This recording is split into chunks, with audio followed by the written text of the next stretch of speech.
Quem foram os 3 reis magos? Foi Deus quem enviou a estrela de Belém? A resposta da Bíblia. Diferente das tradições de Natal, a Bíblia não usa a expressão 3 reis magos ou 3 reis ao falar sobre os viajantes que foram visitar Jesus depois do seu nascimento.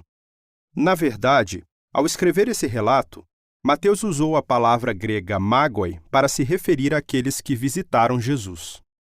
Essa palavra provavelmente se refere a pessoas que se dedicavam à astrologia e a outras práticas de ocultismo. Várias traduções da Bíblia descrevem essas pessoas como astrólogos ou magos. A nota diz: Heródoto, um historiador grego dos anos 400 a.C., disse que os magos, magoi, da sua época pertenciam a uma tribo da Média, Pérsia, que era especializada em astrologia e interpretação de sonhos. Fim da nota.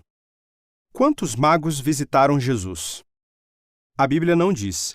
Além disso, existem opiniões diferentes sobre quantos foram. De acordo com a Enciclopédia Britânica, muitas pessoas que vivem na Ásia acreditam que foram 12 magos. Já as pessoas que vivem na Europa e nas Américas acreditam que foram 3. O número 3 provavelmente vem dos 3 presentes que os magos trouxeram a Jesus: ouro, olíbano e mirra. Mateus 2:11. Aqueles magos eram reis mesmo? Embora eles sejam chamados de reis, em nenhum lugar a Bíblia diz isso. A Enciclopédia Britânica explica que muitos anos depois do nascimento de Jesus, as pessoas acrescentaram detalhes sobre o nascimento dele e começaram a chamar aqueles magos de reis.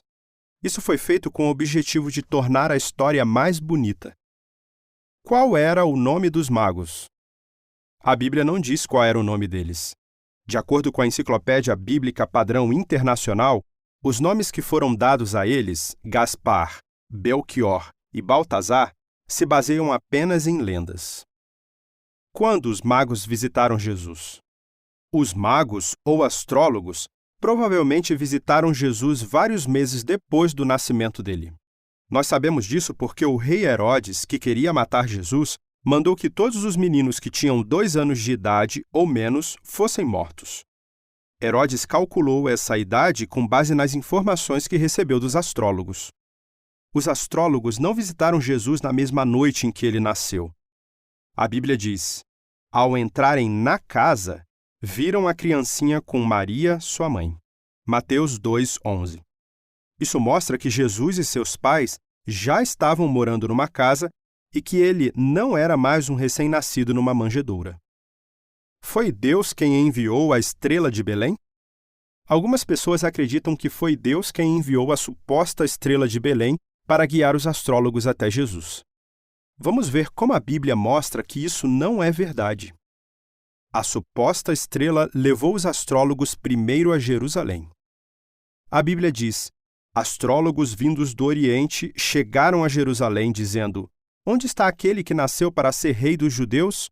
Pois vimos a sua estrela quando estávamos no Oriente e viemos lhe prestar homenagem.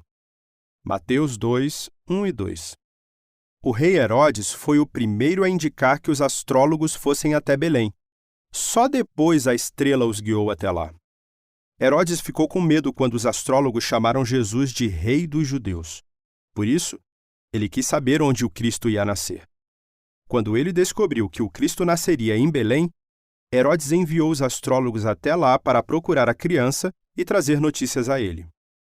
Foi depois dessa ordem que os astrólogos viajaram até Belém. A Bíblia diz: depois de ouvirem o rei, partiram e observaram que a estrela que tinham visto quando estavam no Oriente ia diante deles, até que parou sobre o lugar onde estava a criancinha. Mateus 2:9. Por causa do aparecimento da estrela, aconteceram coisas que colocaram a vida de Jesus em perigo e muitas crianças inocentes morreram. Depois que os astrólogos encontraram Jesus e saíram de Belém, Deus ordenou a eles que não voltassem a Herodes. Qual foi a reação de Herodes? A Bíblia diz: vendo então que tinha sido enganado pelos astrólogos, Herodes ficou furioso e mandou matar, em Belém e nos arredores, todos os meninos de 2 anos de idade para baixo, segundo o tempo exato que tinha verificado com os astrólogos. Mateus 2,16. É claro que Deus jamais teria enviado uma estrela que resultasse numa coisa tão terrível.